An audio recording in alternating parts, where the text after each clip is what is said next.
Bom, agora vamos chamar a mesa institucional e também as autoridades da universidade.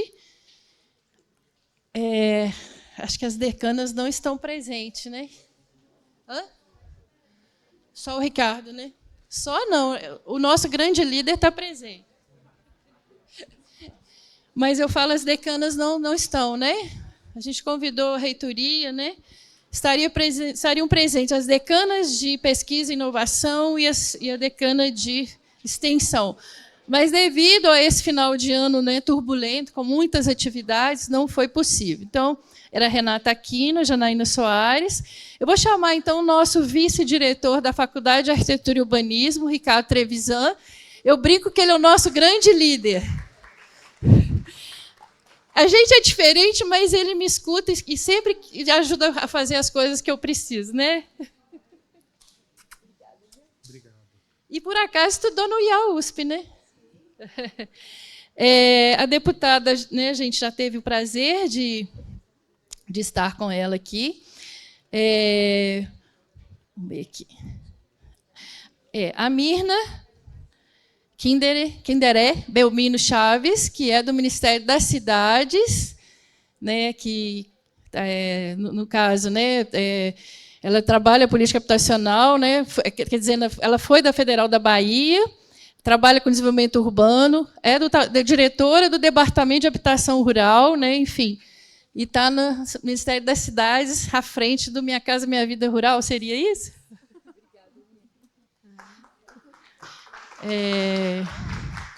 A Cláudia Pereira Farinha, do INCRA, do Distrito Federal, que é da área do direito ambiental e agrário, né? Enfim, ela está como superintendente, né, do INCRA aqui do Distrito Federal. Gente, não vai dar para ler os currículos, porque a gente está com o avanço da hora, né? O Lucas, que é Lucas Nunes de Lima, superintendente do MDA no DF e da RID. Obrigada. Obrigada, viu, por ter vindo. Obrigada, Cláudia. Obrigada. Nós temos aqui também a representante do IABDF, Heloísa, que também é da nossa residência, também do mestrado, representando Estudos Arquitetos Brasil. E também a Patrícia Sarkis Herden, do CalBR, não está presente, né? Acho que mandou algum representante, o CalBR? Não, né?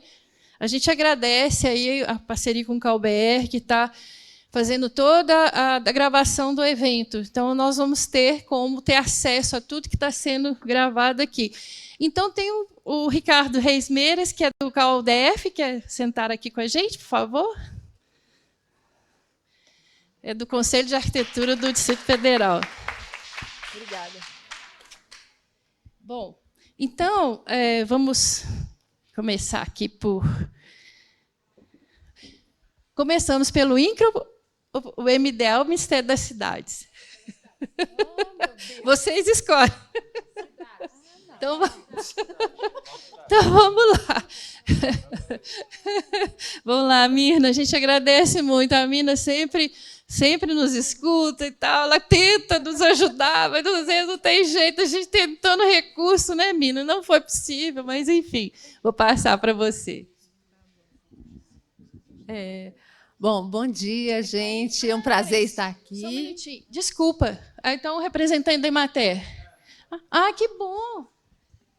Gente, peraí, acho que então não me passaram a cola. O Daniel Rodrigues de Oliveira. Desculpa, Daniel. Bem-vindo. Pode vir.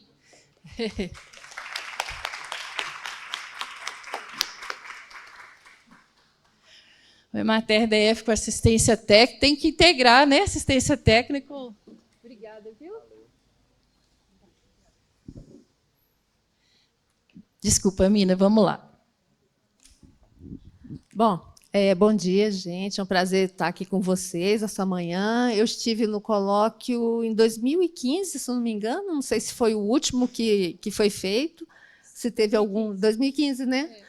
Foi um período que eu fui diretora do Minha Casa Minha Vida, um período bem curto, e o PNHR, na época, né, fazia parte aí do escopo das minhas atribuições, e naquela época a gente teve a oportunidade de escutar e de ouvir muita coisa, né? Eu, como governo federal, que sou servidora há muitos anos, não gosto nem de falar o tempo, vocês não acharem que eu sou muito mais velha do que eu sou, mas eu sou servidora pública federal a minha vida inteira. Então, assim, eu não tenho tanto essa experiência de ponta que foram relatadas aqui, né, que tantos depoimentos aí emocionantes, mas eu sempre tive assim uma visão de que o governo federal precisa criar programas e editar normas, enxergando essas realidades que acontecem pelo país todo, né, que são realidades muito diversas e que a gente precisa ter esse olhar para a gente criar uma caixinha que caiba tudo. Né, que caiba a realidade de Brasília, que caiba a realidade do Rio, de São Paulo, do Nordeste, do Norte, que é tão diferente. Né?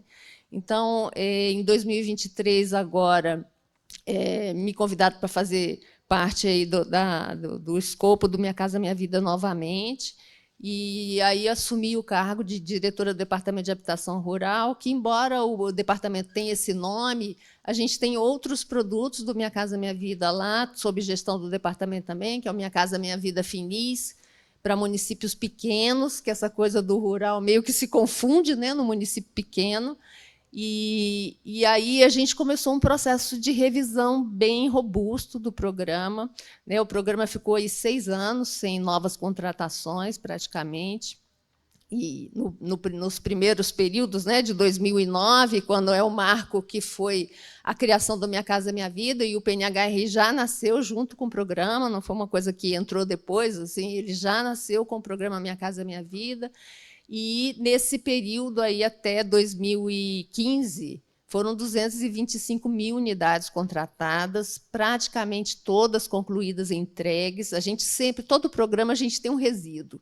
É aquele resíduo que, às vezes, não prospera, cancela, tem algum problema, e aí acaba não concretizando. Mas, ao todo, foram mais de 220 mil unidades habitacionais no país todo. É um número relativamente expressivo, porque, antes disso, a gente nunca teve nada.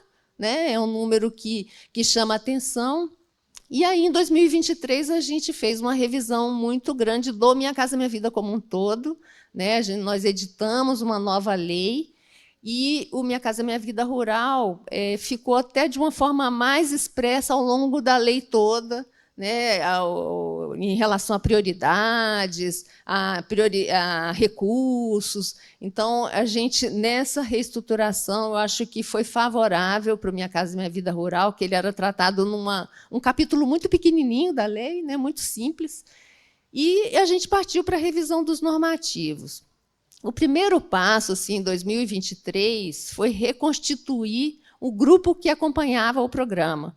Né? Lá atrás, o programa era acompanhado por um grupo de trabalho, um GT, com participação de diversos ministérios, participação da sociedade civil por meio das entidades organizadoras com representação nacional. Então, o programa sempre ouviu, né, a FETRAF, a FECONTRAF, o MST, o MCP, né, as mulheres camponesas. Então, assim, tem um conjunto grande de entidades aí que participa ativamente e participou muito na revisão agora de 2023. Né?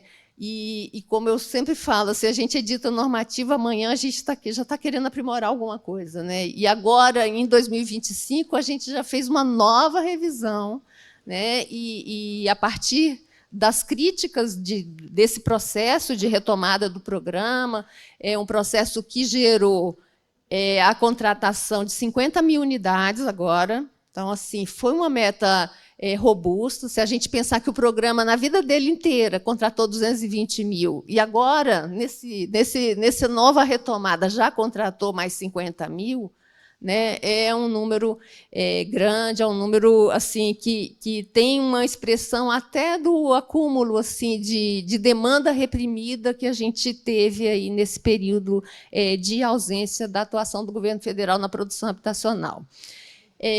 A gente está com um processo seletivo aberto agora, eu até com a minha cabeça burocrática, né, do governo federal, estou só tem uma apresentação para mostrar o programa e tal, mas acho que não é o caso aqui para esse público, né, para esse encontro, e eu vou deixar a apresentação aí, acho que já salvaram, tem os principais elementos aí de como o programa opera. Eu acho que a época foi uma grande sacada, né, essa coisa de ter uma entidade organizadora por trás de um processo que reúne um grupo de famílias num território e que a gente concede a subvenção já diretamente à família, e você tem uma entidade organizadora que promove que aquela subvenção da família vire casa, né? Então, assim, eu acho que, na época, foi uma engrenagem bacana, assim, a gente pensando que o recurso do governo federal ele é tão amarrado, ele é sempre tão cercado de cuidados assim, excessivos, que, às vezes, até impede que o recurso seja aplicado. Então, esse é um cuidado que a gente tem que ter muito grande, para a gente não ter, assim, no processo de assegurar que o recurso seja aplicado de forma correta, a gente acaba impedindo que as boas ações sejam realizadas, porque, às vezes, a criatividade não tem espaço nesse ambiente, né? Então, a gente toma muito cuidado com isso e também, ao mesmo tempo, tem uma preocupação de a liberdade demais, às vezes, provoca muito desvio, né? Então, assim, o programa trouxe traz, né, um monte de regras, especificações mínimas de unidade, especificação técnica da construção em si, mas nada que não possa ser flexibilizado ou substituído a partir de uma comprovação de uma experiência que seja exitosa e que seja possível de ser implementada, né? Então, no próprio normativo, a gente já cria a possibilidade de excetuar coisas e a gente já deixa aberto para comunidades tradicionais, quilombolas, indígenas, que aquela tipologia arquitetônica possa ser alterada. E aí, assim, infelizmente, mas infelizmente a gente tem pouca demanda desse sentido. Então, eu acho que assim, falta do Ministério, e aí até, Elisa, assim, nessa conversa com a universidade, e esse é um ponto importante, né, da gente conseguir fomentar mais que existam, né, projetos, materiais, tecnologias com certificação que possam fazer parte do programa e atender com mais especificidade as comunidades, trazendo esse olhar cultural, regional, né, e da adaptação ao modo de viver daquele grupo. Então, assim, embora tenha essa abertura, a gente ainda se ressente muito assim da dificuldade, inclusive porque é a Caixa que analisa. Então, assim, já que é a engenharia da Caixa que analisa, me dá o projeto mais fácil, que já está aprovado, porque assim, a gente sabe que volta tudo para a estaca zero. Mas, assim, é isso, eu acho que são aprimoramentos sucessivos que a gente precisa ir perseguindo, não tirar isso do horizonte, né? Mas também a gente não pode se amarrar para não e deixar de executar até que se tenha todo esse cabedal assim, de novas tecnologias e de novos materiais e de coisas que sejam mais adaptadas à realidade, né? A gente não tem ainda esse caldo, a gente não pode parar de fazer. Então, assim, a gente fez um processo seletivo, a gente faz processos seletivos, né? Assim como o governo federal, a gente estabelece uma meta, a meta é distribuída por unidade da federação, considerando alguns indicadores, a gente trabalha com a cesta de indicadores, que é o déficit rural, a distribuição da população quilombola pelo país, distribuição da população indígena, o déficit nos assentamentos da reforma agrária, ausência de banheiro, que foi um ponto que o presidente trouxe muito presente, né, recentemente, a preocupação de ainda no Brasil ter gente sem banheiro. Então, é um indicador que a gente usa também. para distribuir os recursos por unidade da federação, e aí a gente recebe uma demanda enorme, né? No processo seletivo que nós fizemos em 2023, 2024, nós publicamos uma meta de 30 mil unidades, recebemos quase 400 mil unidades em demanda, e a demanda, depois de analisada e enquadrada, baixou para 200 mil, ainda muita coisa. Então, assim, a gente precisa ter critérios, né, para poder selecionar. À época, a gente optou por fazer critérios relacionados ao perfil da família que ia ser atendida. Então, lá na lei, tem um conjunto de critérios que estão associados ao perfil da família, que é mulher responsável pelo domicílio, família que tem criança, que tem idoso, que tem adolescente, que tem pessoa com doença crônica, né? Tem lá um conjunto de critérios, comunidade tradicional. Então, tem lá um conjunto de critérios para a eleição dessas propostas, né? E a gente conseguiu tirar dessas 200 mil, 75 mil. E conseguimos contratar as 50 mil que eu falei aí no comecinho da minha fala. Então, é assim, um resultado bastante positivo para o programa. E agora nós estamos, de novo, com um processo de seleção aberto, né? Publicamos uma meta de 30 mil unidades. A gente tem um processo no programa atualmente altamente informatizado, e isso é um ponto de desafio, sobretudo para as comunidades tradicionais, porque precisam estar atentas com os normativos, conseguir fazer a leitura do normativo, que ainda a gente tem uma dificuldade de ter uma linguagem acessível, né, para que as pessoas saibam a tempo e consigam entender a tempo o que é aquilo, né, o que é aquele conjunto de normas. E aí, sistemas novos, vocês já viram, né? Dá problema, dá defeito, cai, a entidade não consegue acessar, a internet não presta. Então, assim, a gente hoje está convivendo com essa realidade ainda, e os prazos a gente foi prorrogando ao longo do processo. Aí, a Caixa fez um esforço enorme para se reestruturar, para colocar um sistema mais amigável. Mas, assim, a gente vem tendo problema. Não sei se aqui tem alguma entidade algum representante de entidade que tomou essa iniciativa, né, de apresentar a proposta, né? Então, está vivendo o dia a dia das dificuldades do sistema, que a gente recebe cada tipo de relato complicado. Mas, assim, essa coisa da informatização é um caminho sem volta. Eu não acho que a gente seja mais capaz, ainda mais quando a gente quer tratar coisas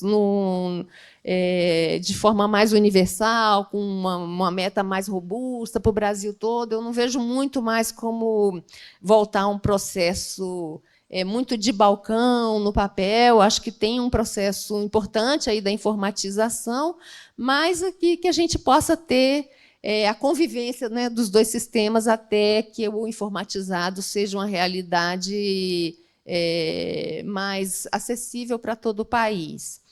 Então, é isso. Acho que o programa, assim, retomou, e a gente vive muito das contribuições de todos vocês, né? Quando a gente fez algumas reuniões, né, Lisa, a gente está sempre escutando, as entidades estão sempre trazendo, a gente está sempre muito aberto para aprimorar as coisas, até porque, assim, as políticas precisam dar certo no território, né? Então, a gente ainda tem muitos desafios.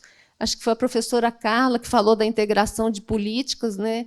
Minha vida inteira, assim, a gente sempre se debateu com isso, né? Eu fui diretora há muitos anos do programa de urbanização de favelas, e a gente resolveu a integração de políticas botando o programa para pagar tudo. Então, a gente passou a pagar creche, escola, UBS, até posto policial na favela, a gente passou a pagar com o recurso do programa. Porque fazer os ministérios convergirem para uma política num território, com cada um com o seu recurso, cada um com a sua linha de prioridade, né, com seus indicadores, é muito difícil.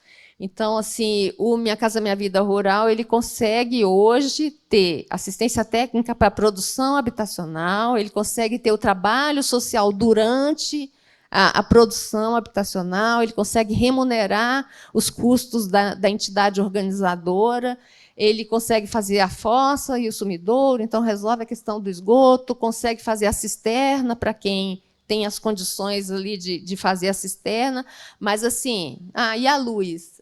E a produção? Sim, então o programa não chega nisso. Aí nossos parceiros ministérios aqui, INCRA, MDA, né, que precisam complementar essas políticas.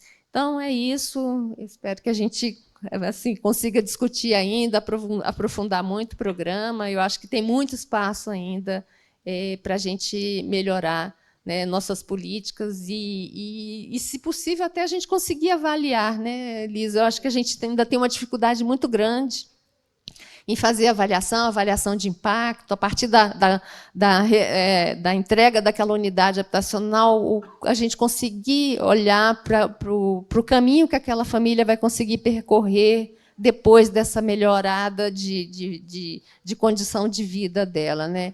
Isso a gente realmente tem muita dificuldade. O Minha Casa Minha Vida até fez algumas iniciativas de avaliação, mas assim, muito voltado para a área urbana. O Minha Casa Minha Vida Rural não tem esse histórico avaliado, e eu acho que seria um objeto importante, assim, né, de estudo aí, vocês que estão alinhados aí na questão, né, acadêmica, e que conseguem. A gente tem dificuldade até de dado, né, mas assim, eu acho que dá para encomendar uma avaliação aí do programa, avaliação de impacto, sobretudo.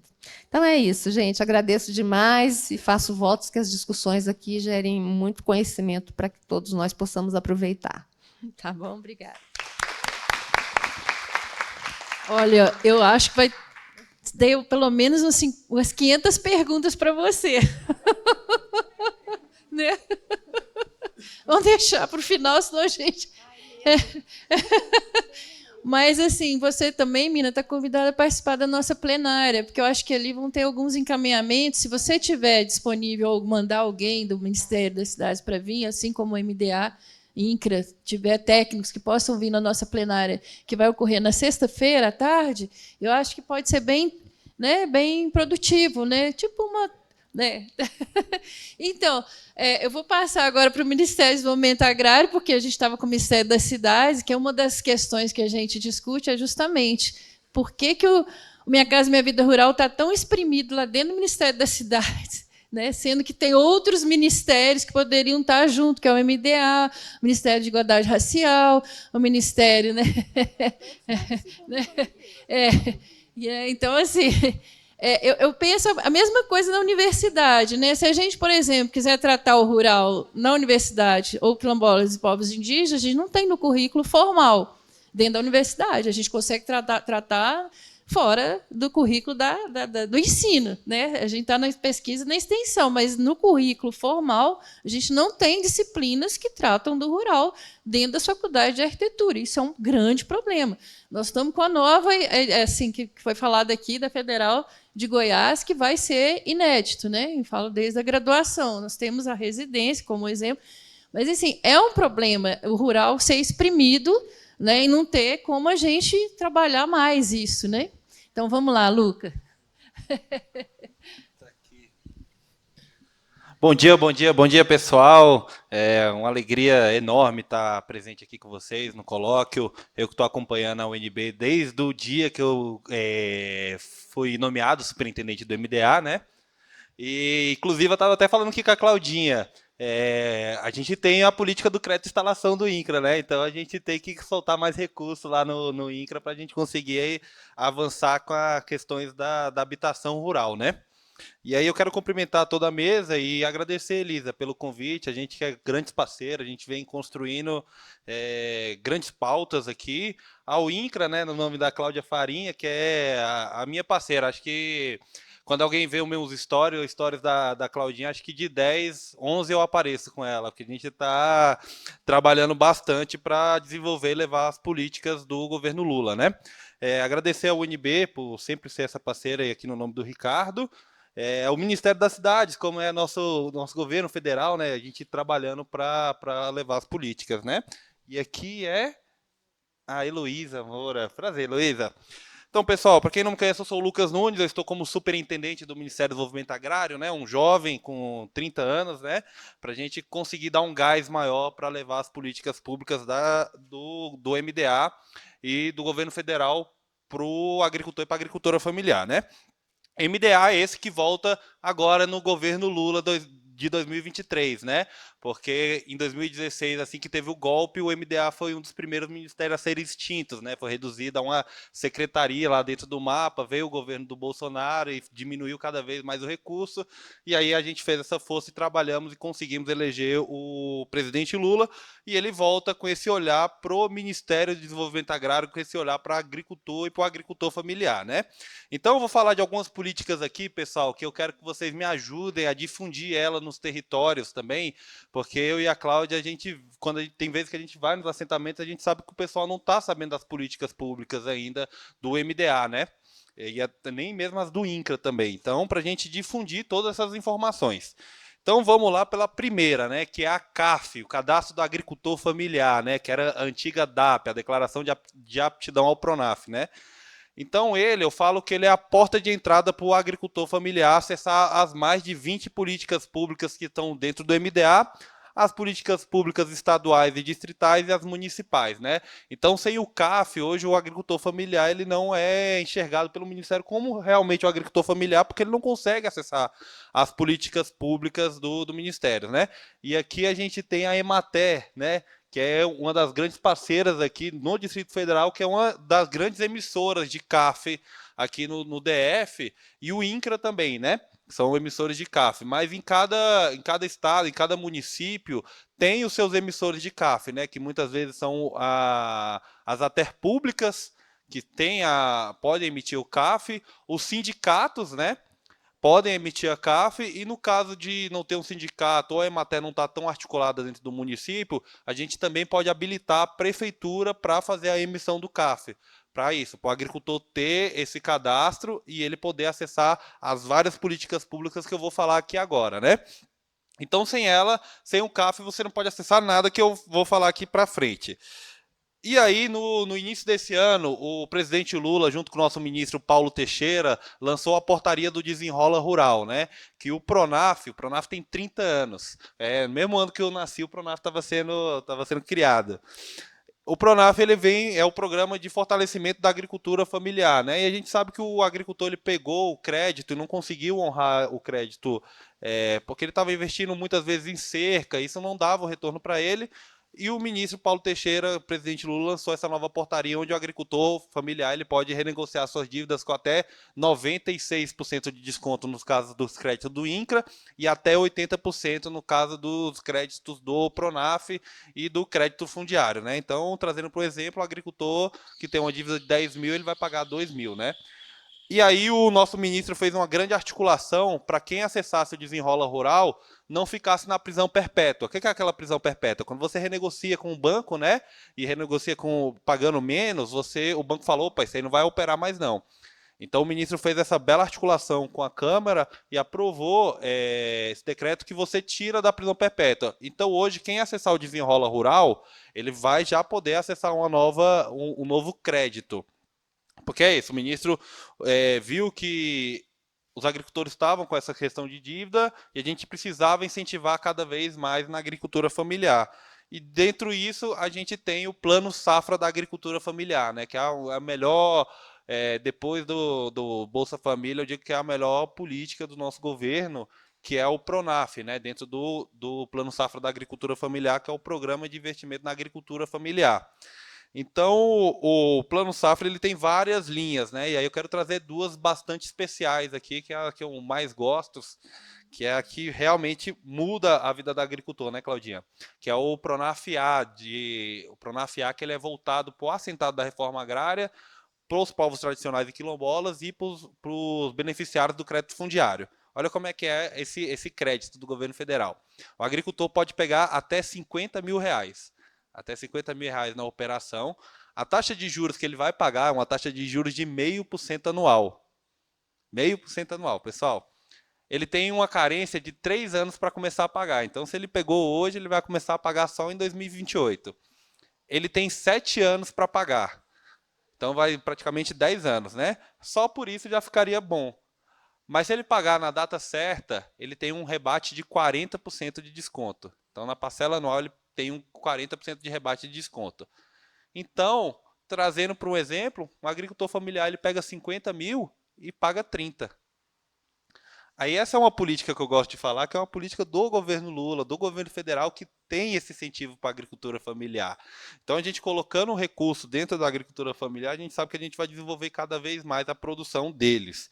Temos o Pronaf B de bola também, que é o microcrédito que a gente fala, que ele tem linhas de 12, 15 e 20 mil reais, ou de 20 mil reais aos quintais produtivos, né? Que foi uma pauta da Marcha das Margaridas para que tivéssemos os quintais. Então, os quintais produtivos eles podem ser financiados também pelo Pronaf. Mesma taxa de juros de 0,5% ao ano, a taxa de juros que não existe em lugar nenhum no mundo. 3 anos para pagar e rebate de 25% aqui no Centro-Oeste e 40% no Nordeste. Então, são créditos para a agricultura familiar para cada vez mais fortalecer. Mas esses são os 2 Pronafs, né? Os mais conhecidos. Mas a gente tem várias linhas dentro do Plano Safra da Agricultura Familiar, que é o Mais Alimentos, né? Que aí a gente consegue até financiar tratores, máquinas voltadas para a agricultura familiar, melhoramento genético também, com taxa de juros de cerca de 3 a 5% ao ano e com rebate também. E aí quando a gente coloca o crédito para o agricultor familiar, o governo olha, ó, investimos na produção dele. O que a gente vai fazer com essa produção? A gente também tem a possibilidade de comprar ela pelo Programa de Aquisição de Alimentos, nosso famoso PAA, que foi desarticulado, né, nos governos anteriores e que agora voltou com força máxima. E esse ano foram 800 milhões de reais para aquisição de alimentos da agricultura familiar. Então a gente coloca crédito e a gente também trabalha a compra de alimentos para isso, para combater de frente a segurança alimentar nas comunidades.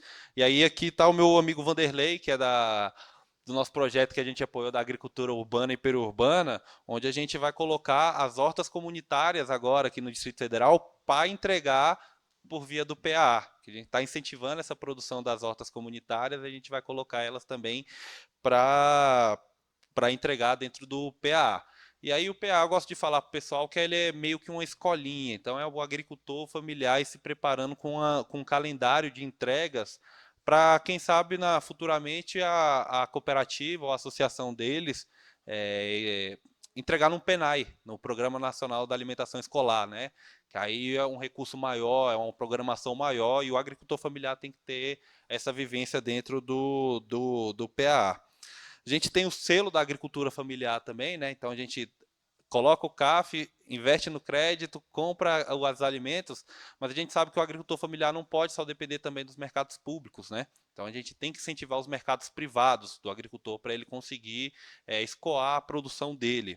E aí a gente tem o selo da agricultura familiar, que é onde você coloca um selinho dentro do seu produto, na embalagem do seu produto, mostrando que veio da agricultura familiar e nele tem um QR Code que você bater no seu celular, você vê da onde que veio a produção. Então, a gente tem os selos da agricultura familiar lá no Pequeno Ilha. Então, temos produção lá que aí bateu lá, vai ver que foi produzido lá dentro do Pequeno Ilha. E isso agrega um valor maior. E por que eu gosto de trazer o selo Senaf? Porque ele pressiona os municípios, pressiona os estados a ter um serviço de especificação municipal ou estadual, para a gente acabar com a ilegalidade do agricultor familiar, que eu já vi agricultor familiar muitas vezes carregar o frango embaixo do carro para passar. Então, quando a gente tem o selo, a gente pressiona o município a ter um serviço de especificação municipal e aí pressiona eles também para o CISB ou para o CIF, para esse agricultor conseguir comercializar em todo o território brasileiro. E aí aqui estamos em Brasília, que é um grande mercado consumidor, então a gente tem grandes produtores agricultores familiares aqui na nossa jurisprudência, né, Claudinha, que são mais de 42 municípios, pega o Noroeste goiano, o Noroeste mineiro. Então, e aí eles falam, Lucas, eu tenho essa dificuldade de conseguir comercializar minha produção. Então a gente vai batendo de frente junto com os municípios para ter a inspeção sanitária e a vigilância sanitária para conseguir agregar e disponibilizar os produtos da agricultura familiar para todo o Distrito Federal e todo o Brasil. E aí, pessoal, eu trouxe só esse contexto, porque eu poderia ficar falando aqui uns 10, 20, 30, 40 minutos sobre as políticas públicas da agricultura familiar, mas eu trouxe essas quatro mais importantes que vocês podem me ajudar, né? Então, quando vocês forem lá no aceitamento, pergunta para o agricultor: agricultor, você tem CAF? Ah, não tenho CAF. Então, procura a Emater, procura o sindicato, procura a prefeitura para emitir o seu CAF. Emitiu o CAF, agricultor, você quer investir na sua produção? A gente tem o Plano Safra da Agricultura Familiar aqui. Ele pega o Plano Safra, ele investe na produção dele. Ah, peguei a produção, investi. Vamos ajudar vocês aqui agora a entrar dentro do PA, do Programa de Aquisição de Alimentos. Ah, consegui entregar no PA, sobrou uma produção, vamos fortalecer aqui para avançar dentro dos mercados privados. Então, esse é um conjunto de políticas públicas que foi que o governo Lula, governo federal, trouxe a recriar o MDA. E a gente tem vários parceiros, aqui a Cláudia vai falar depois, que é o INCRA e a CONAB dentro do MDA, para isso, para a gente cada vez mais fortalecer a agricultura familiar e avançar com a reforma agrária. Muito obrigado pelo convite, pessoal. Sexta-feira eu estou aqui, Lisa, para a gente tirar os encaminhamentos aqui, pessoal. Obrigado. Muito obrigada. Eu tive a oportunidade de participar do programa, né, de agricultura urbana e periurbana, né, Luca, a Flaviane me indicou para ir lá para o encontro que teve, nacional, né? E assim, foi muito interessante ver que assim, não tem quase arquitetos ali, né? E você está trabalhando de agricultura urbana e periurbana, é necessário ter um arquiteto urbanista para trabalhar junto. E nós temos um caso de sucesso, que é o Paranoá Parque, que começou dentro da residência, né? Porque a gente tinha um arquiteto que é residente, se juntou com o Instituto Social Maior, e no módulo agroecologia da professora Flaviane começou a horta, teve início a horta, e hoje é um exemplo nacional, gente. Começou dentro do módulo agroecologia, dentro, né, da residência. E aí, Lisa, eu tô ruim de cabeça aqui, mas o Vanderlei vai me ajudar a saber as hortas aqui. Ah lá, gente, o Vanderlei é o nosso menino do dedo verde agroecológico. Ele é maravilhoso. Então, essa integração de profissões é muito importante, né? Essa multiprofissionalidade que precisa, né, nesse projeto, assim como a cruzamento das políticas. Por isso que, às vezes, os meninos da residência têm dificuldade de trabalhar junto, porque um está pensando numa política, outro está pensando na outra. Peraí, mas como é que a gente cruza essas políticas, não é? Bom, eu só vou dar a palavra aqui para o presidente do CAL, do Conselho de Arquitetura e Urbanismo do Distrito Federal, que ele vai ter que sair, então, só para ele dar uma palavrinha. Obrigado, Lisa. Bom dia a todos. Serei muito breve, já pedindo desculpas por ter que me ausentar em seguida. Eu vim aqui, além de prestigiar o evento, fazer até um meia-culpa, e muito motivado por algumas das falas da mesa anterior, fica muito claro que os órgãos de regulamentação e fiscalização da profissão do arquiteto ainda estão muito distantes dessas pautas, ainda nessa ótica de enxergar a arquitetura como algo essencialmente urbano e não ligado ao espaço ocupado como um todo. Estamos engatinhando, e eu acho que a academia é fundamental para promover esse debate e fazer essa provocação. E por que eu me motivei por uma das falas anteriores, que eu peço desculpas por não me lembrar qual foi, das barreiras, as limitações e os obstáculos enfrentados, muitas vezes, para fomento, né? O Conselho de Arquitetura do DF é um conselho pequeno, em comparação com outros estados. Existem algumas formas de fomento e incentivo a ações, né, acadêmicas, sociais, mas há muitos entraves burocráticos que, às vezes, dificultam a própria ação propositiva. E também há uma dificuldade grande de maturidade de instrumentos mesmo. E aí, em algumas situações, nós nos deparamos dentro da própria estrutura do Conselho com divergências de visões e dificuldade de fomento de ações, não só como essa, mas como outras. Eu acho que o Conselho, como um órgão jovem, né, tem 13 anos, ainda tem muito que aprender, estou aqui aprendendo, e, em nome do CAL-DF, firmando um compromisso, né, de sempre promover essa discussão da arquitetura como algo muito mais amplo, não ligado necessariamente à cidade, mas ao espaço ocupado como um todo, né? Uma vez que o fomento da qualidade, né, de vida, de ocupação, de trabalho no campo, naturalmente arrefece as pressões sobre o urbano. Então está tudo ligado, ocupamos o mesmo planeta, estamos no mesmo território, e é impossível discutir arquitetura dissociada de campo e cidade. Me sinto muito honrado, né, de ter participado, ter ouvido o início das conversas. Tentarei estar na sexta-feira também. Conte comigo, Lisa, né, naquilo, pessoalmente, inclusive, no que for possível, e coloco o CalDEF à disposição até para aprender e criar formas mais simples, diretas, de fomento a ações como essa, que são tão importantes e valiosas para todos nós. Obrigado, viu? Obrigada, gente. Olha, eu acho que a gente tem que valorizar a vinda do Ricardo aqui, porque nós tivemos uma submissão, né, do edital ATIS do CalDEF, foi negado. E tivemos a nota 0 em disseminação de ATIS no Brasil. E o Ricardo foi um dos defensores da gente. Ele queria reverter e não foi possível devido à comissão.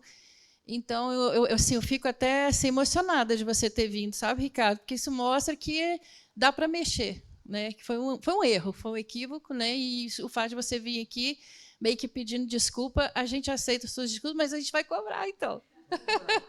Né? Porque a gente não guarda rancor. Então, a gente quer um fomento aí para a ATIS rural. Obrigada, viu? Tá bom. Muito obrigada. Tá. Bom, agora é a Cláudia, né? Obrigada. Bom dia a todas as pessoas presentes. Muito importante, muito feliz de estar participando deste importante debate, né, desse colóquio. E, Lucas, que bom que você falou primeiro, né, porque o INCRA ele é executor das políticas públicas do governo federal, né? Então, eu primeiramente vou me apresentar para vocês, né? Apesar de ter me apresentado, mas assim é muito importante neste espaço da academia, né, falar das minhas origens. Eu sou filha de agricultores familiares, sou assentada da reforma agrária, né, me intitulo como Mulher da Terra e hoje estou com uma tarefa de estar à frente da superintendência do INCRA no Distrito Federal em torno. Então, o INCRA, que é um instituto que foi totalmente, não só o INCRA, como a FUNAS, enfim, FUNAI, vários órgãos do governo federal, totalmente sucateado, né, pela gestão passada, que não tinha compromisso com o fortalecimento da agricultura familiar, com a pauta da reforma agrária, e aí ver a articulação, participar da articulação, da criação dessa superintendência, né, na condição de filha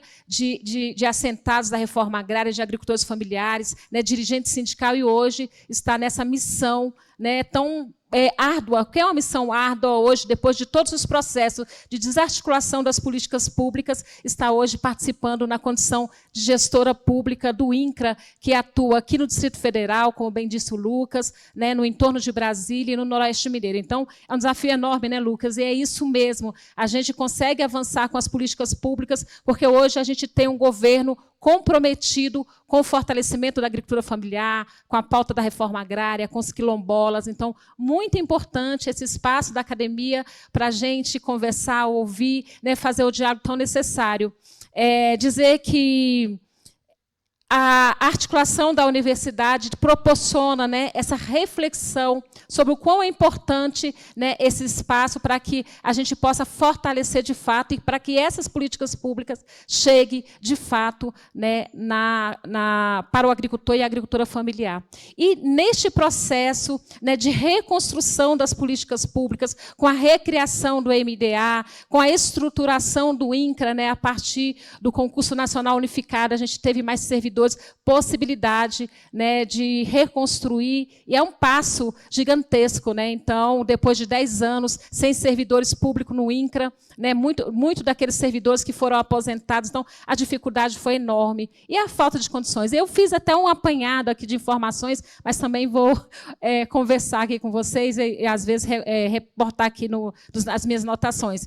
Mas se for fazer um paralelo, né, do que foi executado no âmbito das políticas públicas, aqui na base, aí eu faço um recorte aqui no Distrito Federal em torno, infelizmente, houve uma um processo muito forte de, além da desestruturação, mas também acabar com o INCRA. Então, teve um movimento muito forte para acabar, né, com o INCRA. E aí, aqui tem muitos trabalhadores, muitas pessoas que participaram e que participam desse movimento, que atuam nos territórios, atuam, né, na pauta da reforma agrária e sabem o quão foi difícil para a gente retomar esse processo. E aí, todo o processo de trabalho, o foco, né, da gestão passada foi mais no processo de titulação dos assentamentos, que já tinha, né, o contrato de concessão de uso para acessar as políticas públicas. Então, as políticas públicas como crédito, instalação, né, e todas essas políticas que o MDA promove, fortalece hoje,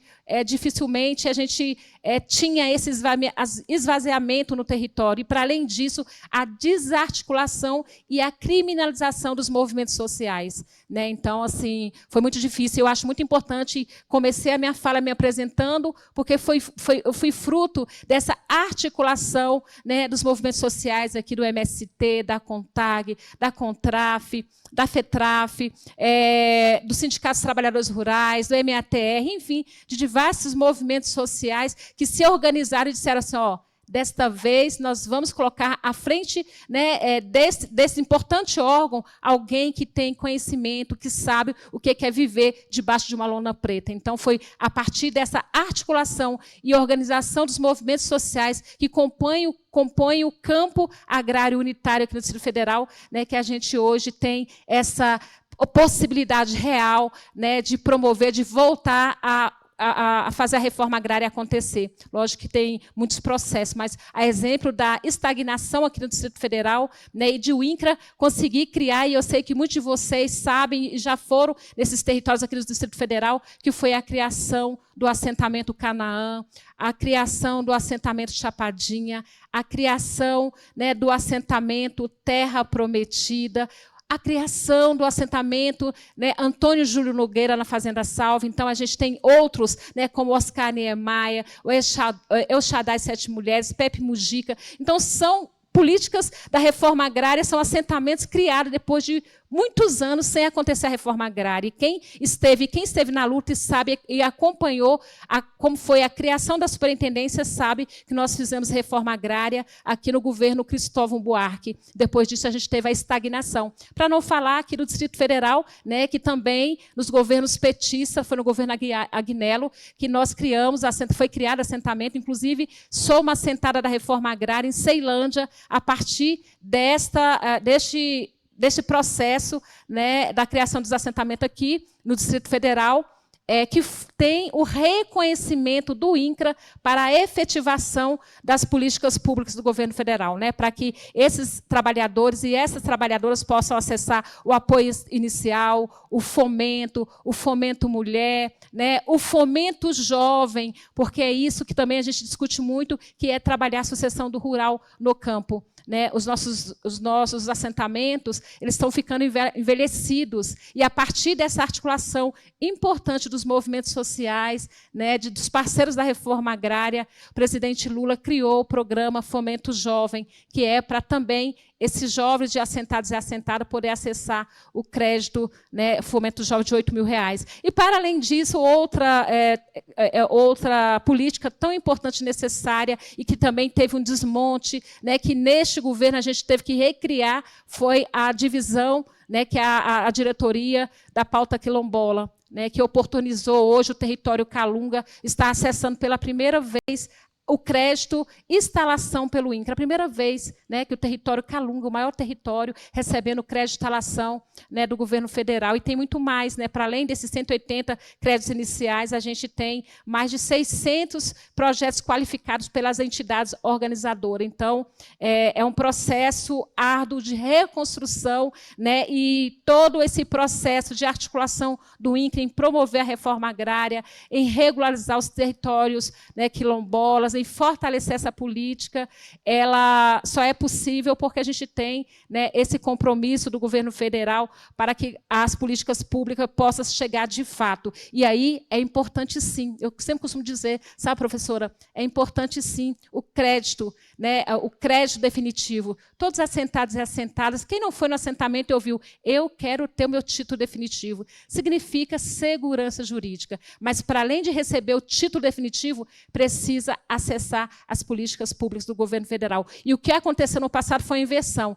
Pega o título e pode vender porque, né, a partir daí a terra é sua. E aí o que a gente viu e quem acompanha, né, a nossa gestão aqui no DF, em torno do Noroeste Mineiro, sobretudo no Noroeste Mineiro, Lucas sabe disso, que acompanha muito bem, é esse trabalho forte que a gente promove, né, Lucas? Muito importante do mutirão, da documentação da trabalhadora rural. O que nós enfrentamos no início da gestão foi muitos conflitos agrários. Conflito agrário promovido porque dizia assim, ó, você pode pegar o título, dar o título para quem já está assentado é importantíssimo, mas, para além de dar o título para as famílias que já têm acesso às políticas, é criar condições para que os agricultores e as agricultoras possam acessar o crédito habitacional, para que os agricultores e agricultoras possam acessar os créditos produtivos, né, do governo federal. Então, são muitas as questões, como diz o Luca também, né, se a gente fosse falar aqui um pouco da nossa atuação, né, dos desafios que estão postos, por ser muitos desafios, e aí eu fiz uma conta rápida, né,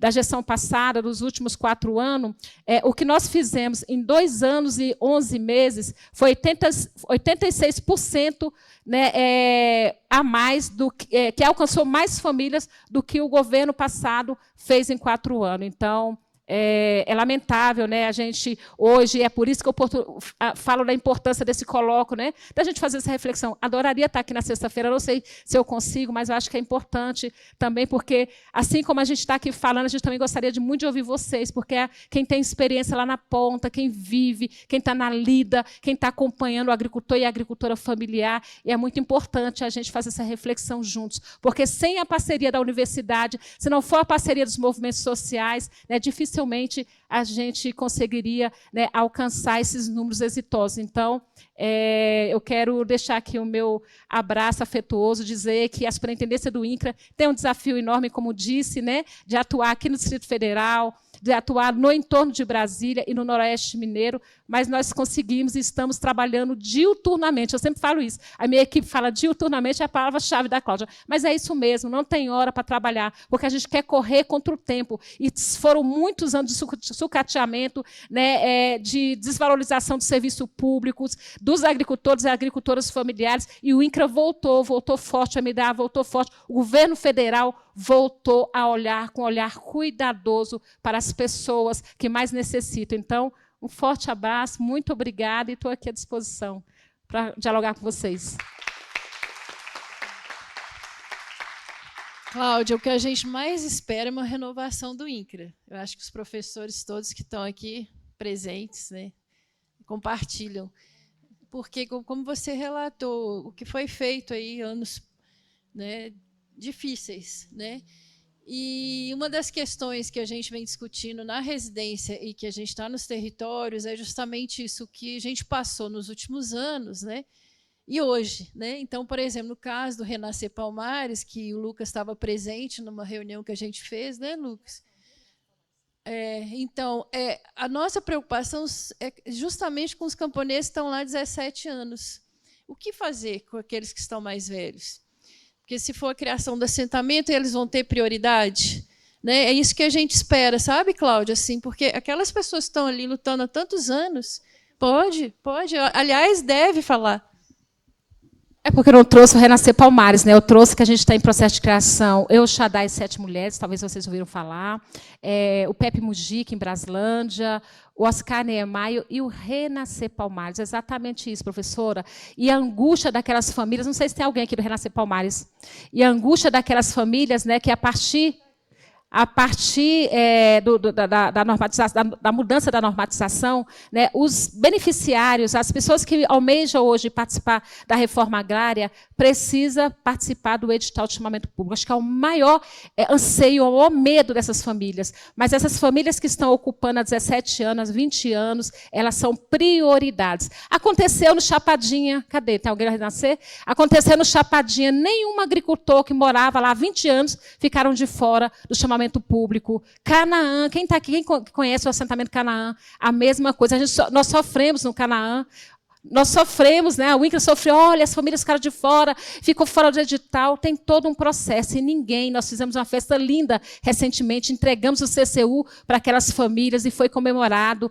Da mesma forma, Antônio Júlio Nogueira, que tem uma questão, né, a grilagem é muito grande. E é isso, professora, aqui no Distrito Federal, né, a gente precisa, e foi muito difícil, porque a gente tem que fazer um enfrentamento, porque aqui no Distrito Federal é o único estado, né, o Distrito Federal que exige da gente para a criação de assentamento, de licenciamento ambiental. Então, por isso que a gente teve muita dificuldade na implementação. Então, foi vários dias de estudo, de trabalho, para a gente superar isso junto à nossa PFE, que é a Procuradoria Federal Especializada, e hoje a gente pode criar assentamento e depois promover o licenciamento ambiental. Então, esse processo está na nossa meta.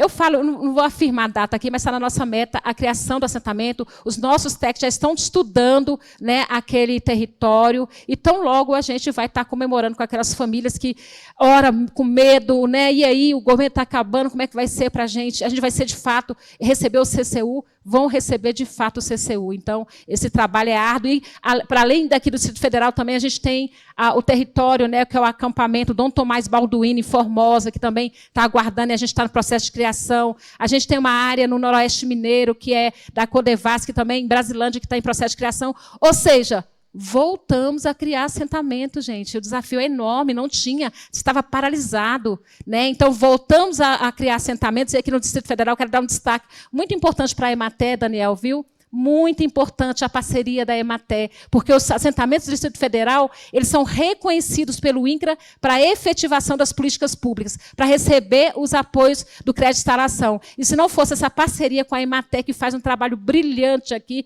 dificilmente, por conta desse sucateamento, a gente conseguiria levar essas políticas públicas para os nossos assentamentos. Então, muito obrigada por esse reconhecimento aqui do trabalho árduo da Emater, e sempre em parceria aqui com o INCRA. É isso. Obrigada, Cláudia. Eu quero chamar a atenção aqui da Jennifer. Levanta a mão aí. O Pablo, a Jennifer é arquiteta, o Pablo é advogado, estão trabalhando no Renascer Palmares. Então, conta com eles. Eles fizeram o cadastramento de todas as famílias para ninguém ser excluído. Né? Então, que você conte com a gente nesse processo, né, Jennifer? Então, vamos passar agora para a Emater, né? Obrigada, Daniel. Bom dia a todos. Sou Daniel Rodrigues, sou agrônomo. Atualmente na gerência de agroecologia e produção orgânica da Emater, representando aqui nosso presidente Cleison. E pensei tantas coisas para falar aqui hoje, escutando as falas assim. Podia elencar várias políticas públicas, né, que a Emater toca, PENAI, PAPA, PAA, políticas de distribuição de poda triturada, lodo de esgoto, tem várias políticas. Mas o que me chamou a atenção, assim, né, que fui chamado para falar, é sobre como é bom ver pessoas trabalhando em todas as esferas, né, assim, fazendo uma rede. Políticas, no papel, a gente tem muitas, mas se as pessoas não, né, tiverem empenho, engajamento, elas não rodam. Então, como a Cláudia trouxe aqui dos assentamentos, né, alguns deles... 3 deles receberam mês passado os títulos, e nesses assentamentos a gente está trabalhando no Terra Prometida, no Canaã, está saindo o grupo agora da Ivanilde, teve os grupos do Dabinha, lá do Renascer, e a gente vê que tem uma complementação, né? Uma política, igual a professora trouxe também a política do PNHR, sobre construções diferentes, né, que às vezes não consegue ser aprovados projetos. A gente enfrenta isso na agroecologia, em agrofloresta, em policultivo, né, porque não tem uma sigla lá igual da soja, que plantando nessa latitude vai produzir tanto, e tem uma segurança econômica principal. Então, eu vejo que as pessoas têm que trabalhar para isso, têm que lutar com afinco, mas dentro disso também a gente tem que tentar fazer pouco a pouco, né? Assim, muitos assentamentos trouxeram aqui do Fazenda Larga, ali do Osiel também. A gente vê várias políticas de pessoas fervorosas que vêm com uma agrofloresta multissucessional, do Ernest, mas se não tiver o comprometimento e o entendimento e o envolvimento, né? Assim que o Nego Bispo traz para a gente, esse envolvimento fica perdido, porque hoje você vai lá, tem mutambais, cheio de mutamba, você vai fazer um manejo, ele não corta minha agrofloresta, mas não é produtivo, não é. Então acho que a gente tem que ir pouco a pouco. Por exemplo, lá na Emater tem um colega que trabalha com tinta de terra. Faz tinta de terra para pintar, para trazer dignidade para as famílias. Eu, quando entrei na Emater, eu vim, vamos fazer agrofloresta e tal.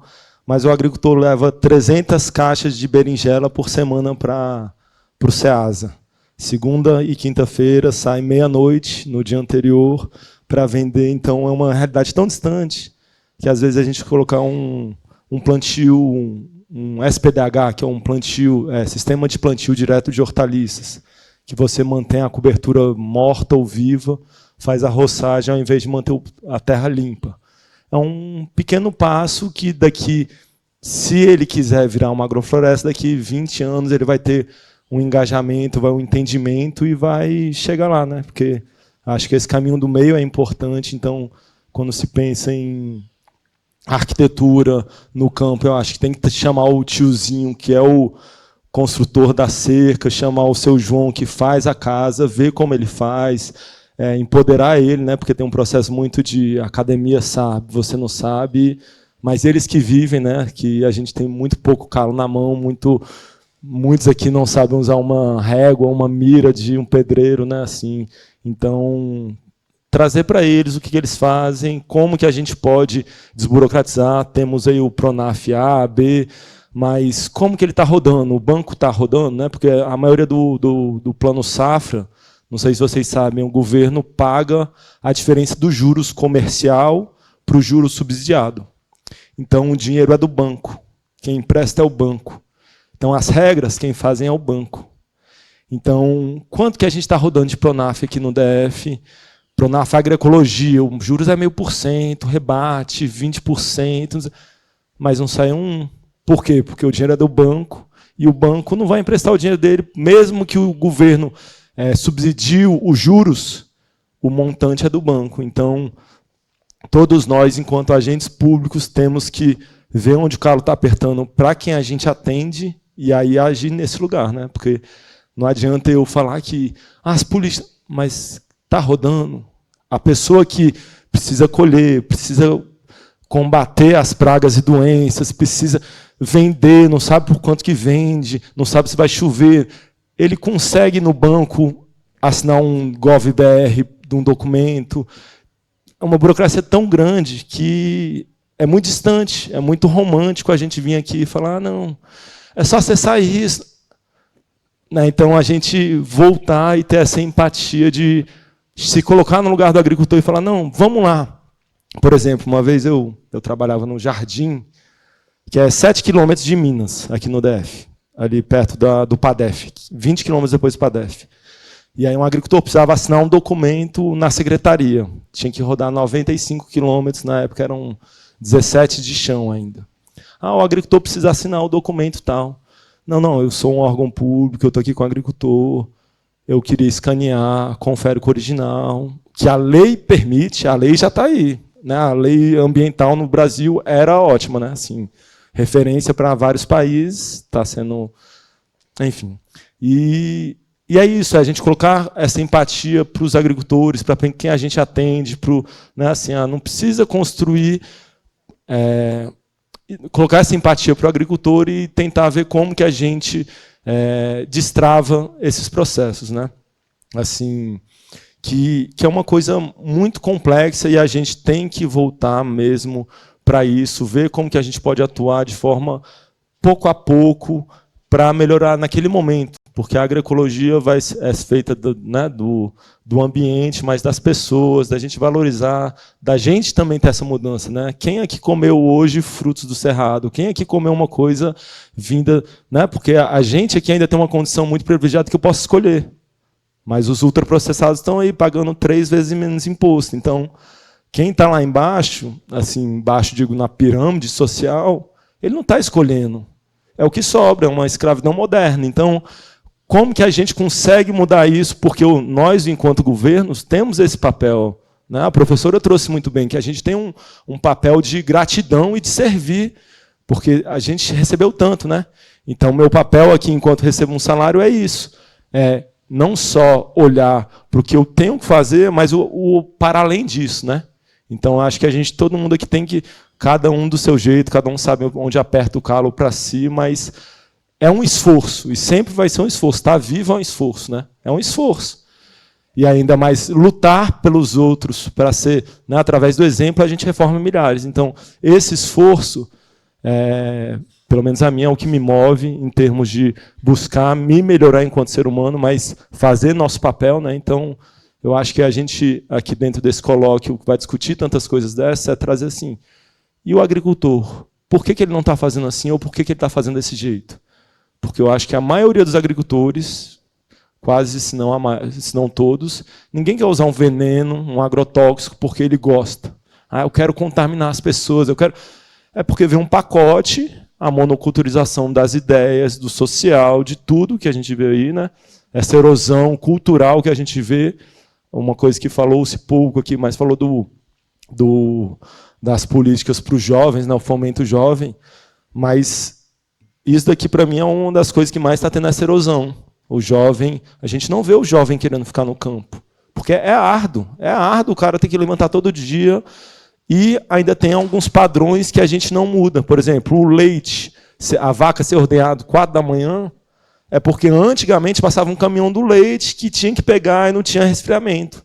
Mas a vaca, igual a gente, mamíferos de forma geral, diurnos, ela quer dormir às 4 da manhã. E a gente ainda perpetua. Então, quando eu mostro para um produtor que ele pode ordenhar a vaca às 7 da manhã e às 3, 4 da tarde, e ele ganha mais 1 hora de sono, para mim isso é agroecologia de qualidade para ele. Aí depois eu vou ver uma outra forma da vaca comer melhor, depender menos de insumos. Então, a gente aqui nesse colóquio, né, acho que tem que discutir muito isso, sobre como que a gente vai pegar o que eles estão fazendo, que eles já vivem dessa forma, e melhorar para onde a gente quer lá na frente, uma bioconstrução, olhando, né, o clima, essas coisas todas. Então, é mais essa empatia e deixar esse olhar para a gente aí, e agradecer. E a Emater, eu vejo assim que é uma vocação igual à educação, assim, que é o primeiro braço do governo no agricultor que chega lá. Então, eu vou olhar a assistência técnica, quanto de água, quanto de adubo, o que se usa para combater isso, olhar os processos de produção, mas a extensão rural, que é ver como que o governo pode atuar junto com ele, tomar um cafezinho com ele e melhorar a vida dele. Não, a sua filha pode receber um auxílio. Não, você pode pegar esse daqui, tem um programa Porteira para Dentro, que vai reformar as estradas, várias questões. E isso daí é um olhar muito sensível que a gente precisa construir dentro da gente. Né? E eu achei tão bonito que hoje em dia, aqui a gente viu, né, duas pessoas emocionadas, assim, e como que é bom, né, hoje em dia a gente poder expressar isso. Né? Assim, uma pessoa não tem uma postura, não, ele é firme. Né? A gente mostrar a nossa vulnerabilidade, que aí está a nossa força, da gente ver o outro, pedir ajuda e construir e trazer isso. Né? Então, essa extensão eu acho muito importante. E, por exemplo, dos fatos que eu mais me orgulho enquanto extensionista foi eu ajudar um produtor que era do Maranhão comprar uma passagem de avião.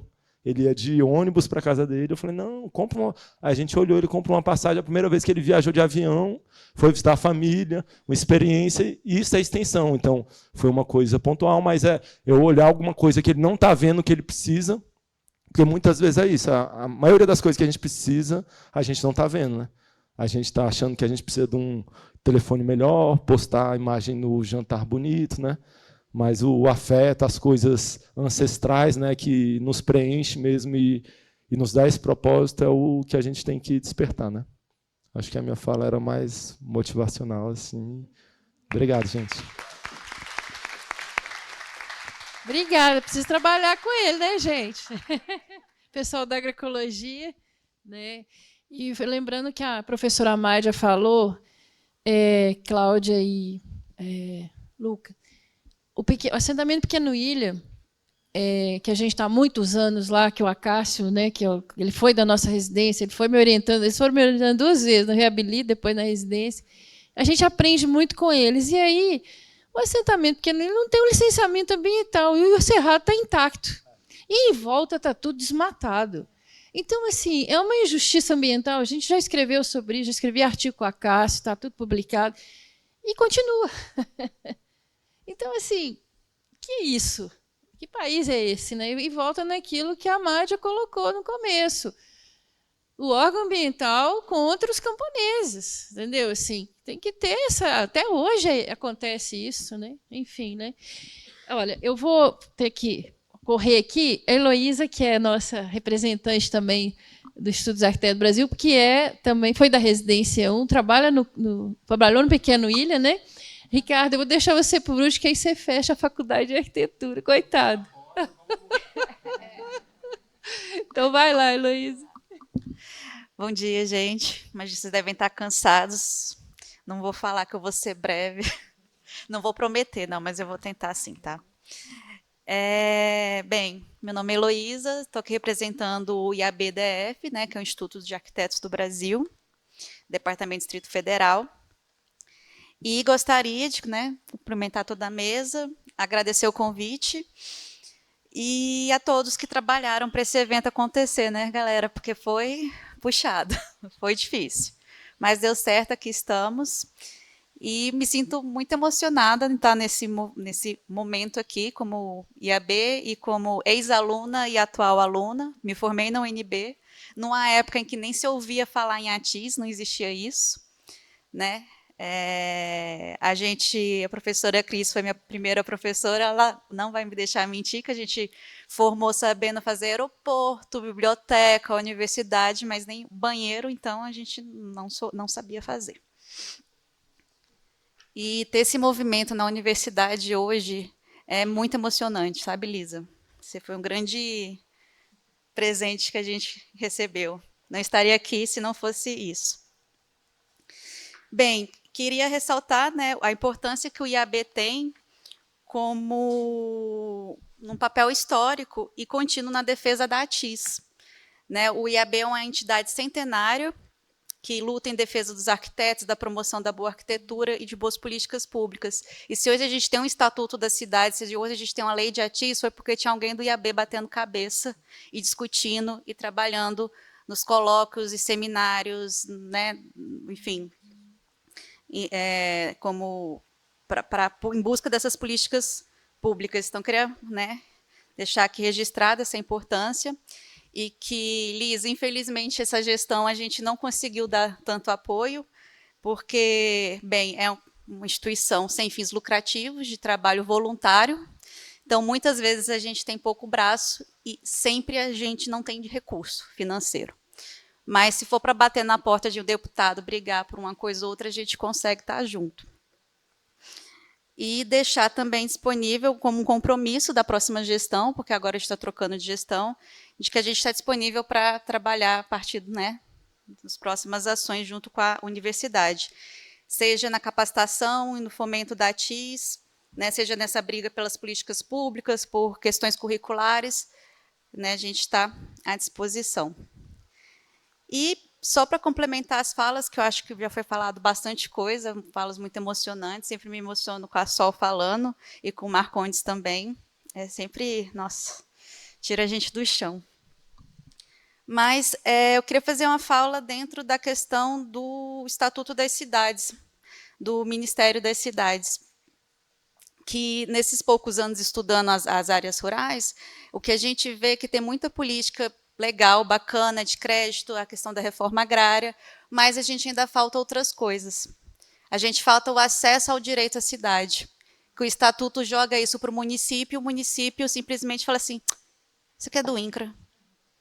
e vira as costas. Não sei se seria o caso de ter uma política pública intersetorial, né, de criar uma condição para que a gente trabalhe essas questões. O nome do evento é Colóquio Habitat e não Moradia, porque o habitat ele é muito mais que a moradia, é muito mais que a casa do Minha Casa Minha Vida rural. É o viver no campo. O campo pode até viver sem a cidade não vive sem um campo. Mas o campo depende da cidade. Se lá o Acácio passar mal no Pequeno Ilha no final de semana, ele está a 10 quilômetros do centro de Planaltina. Aqui em Brasília, para quem não conhece, a área rural é muito próxima do centro urbano. Mas se ele não tiver um carro, ele morre. Não tem ônibus final de semana. Ônibus é só dia de semana, você só pode locomover dia de semana. E quando se fala sistema viário é para quê? Para escoamento agrícola, não é para a pessoa. Né? Aí você tem o seu filho que tem que caminhar não sei quantos quilômetros para chegar numa escola. A escola é longe, tem uma escola para todo mundo. Então, falta essa articulação do campo com a cidade. Falta juntar, e aí eu acho que delegar para o município é uma falta de responsabilidade mesmo. Assim, é o governo federal, que eu, né, admiro em várias políticas boas que tem, deixando de lado as áreas rurais, no sentido de planejamento territorial. Porque você só não produz, você vive. Né? Você, como eu posso dizer? Você envolve várias esferas da vida. É um lugar de identidade, é um lugar, né, de preservação ambiental. Você não tem... Vai tentar fazer... Você foi assentado, aí você não consegue a luz, não consegue furar um poço, não consegue o licenciamento ambiental, mas eu tenho crédito para produzir. Só. Mas eu não posso produzir, eu sou multado pelo IBRAM. No caso do Pequeno Ilha, né? Enfim, então queria deixar só essa questão, né, dessa falta de interlocução entre as entidades governamentais, que eu sei que muita coisa já melhorou, mas a gente tem que continuar esse movimento, né, da academia com a população, com as comunidades e com as entidades governamentais para a gente tentar ir destrinchando, que eu sei que não é uma relação fácil, o que é rural, o que é urbano, o que é que, né? Mas a gente precisa colocar isso na mesa para debate e ver como que a gente pode encaminhar essa relação campo-cidade. É isso. Muito obrigada, gente.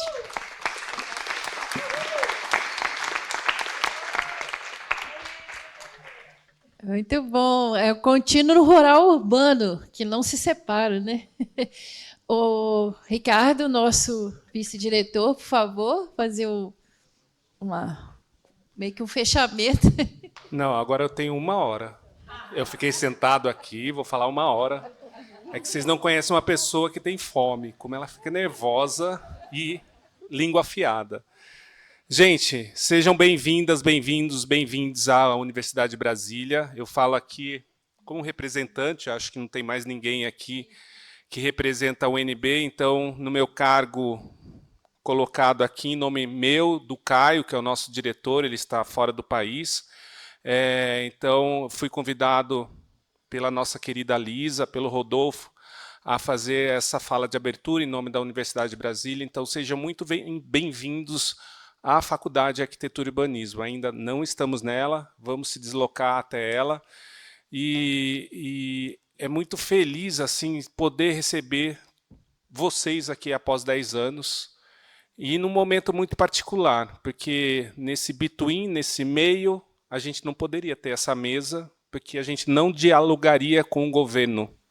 Eles não estariam aqui para dialogar, porque não estariam e não teriam vontade de dialogar nesse tema.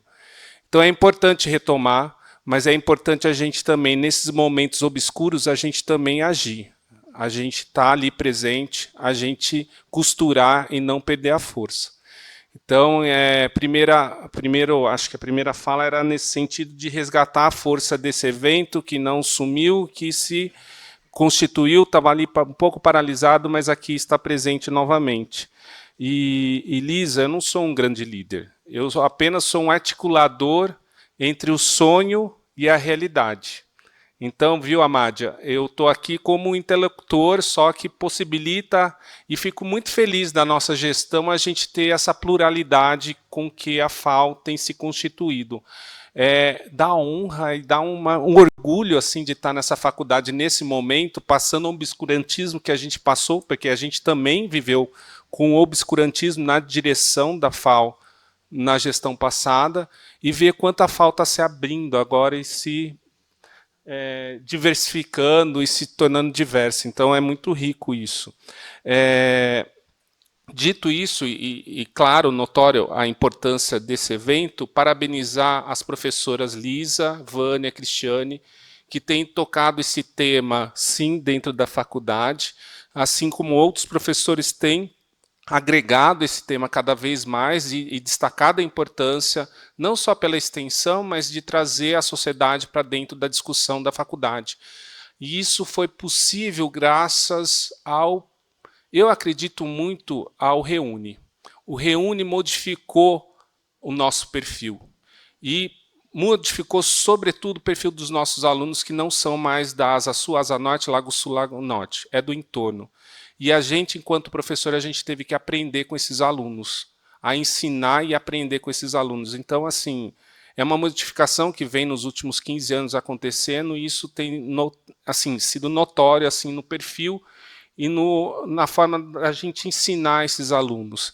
E aí eu trago um caso muito particular que eu queria muito que os nossos gestores acima de mim estivessem aqui, porque era uma sugestão, que é algo que está acontecendo na UFBA, e que aí fica para os demais universidades, representantes de universidades que também proponham isso nas suas universidades. E a gente tem que aprender com as irmãs, né? E a UFBA trouxe isso.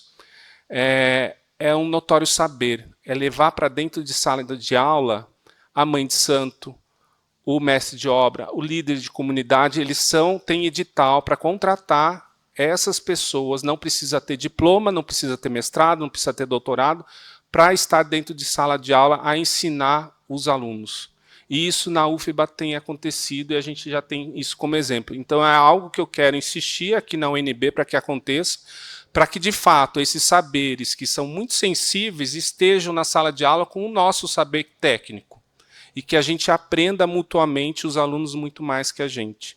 Então isso acho que é um pequeno recado, acho que uma sugestão que eu tinha a propor, já que eu não vou estar na Assembleia, porque o cargo me envolve a estar numa outra Assembleia.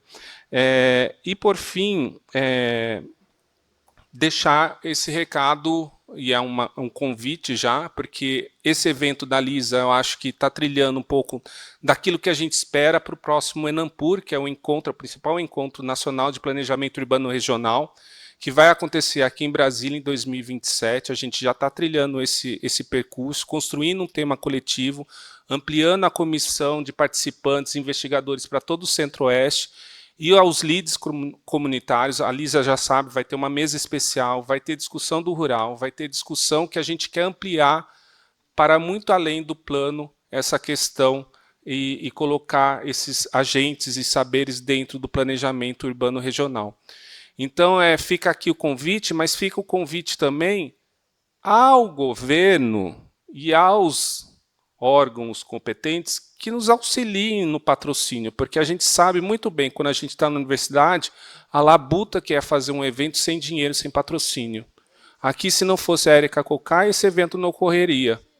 Então, assim, que o governo tenha esse olhar, porque a faculdade não tem dinheiro, o CNPq CAPES não patrocina o suficiente, então a gente fica a contar migalhas.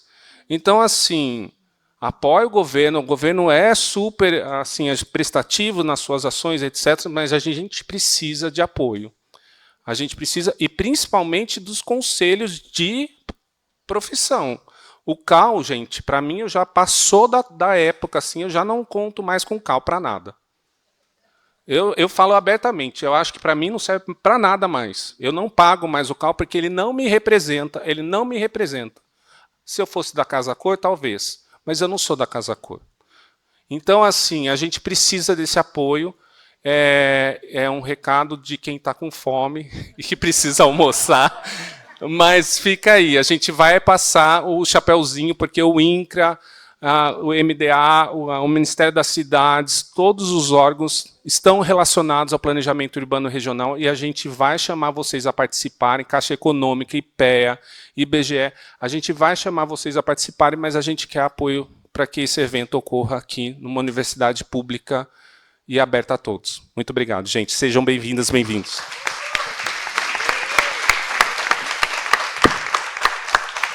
Viu? Porque ele é grande líder, né? Ele fala.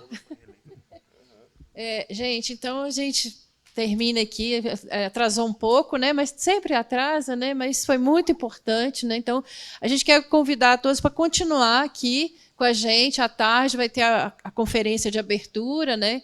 Com uma pessoa do Ministério do Desenvolvimento Agrário, não,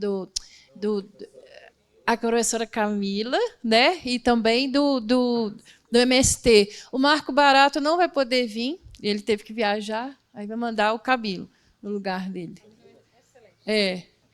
Então, 2 horas, né? Então a gente talvez uma tolerânciazinha aí, né? Devido ao atraso, né? Mas depois a gente vai ter o lançamento de livros, às 4 tem o café. Nem quer falar, Carol? Melhor.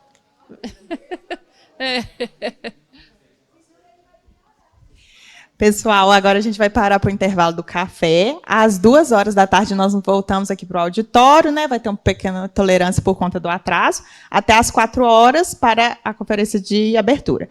E aí a gente tem um café de 3 às 4, sessões de lançamento dos livros de 4h30 às 18h. E não, desculpa, eu falei errado, né? O café de 4 às 4h30, desculpa. De 4h30 às 18h, a sessão de lançamento de livros, e 18h, a nossa apresentação cultural, né, com a Jaceiara. Anoitecer cultural. E aí, por isso que a gente não pode demorar tanto, porque aqui fecha às 19h. Então, para a gente aproveitar bastante o anoitecer cultural. Obrigada.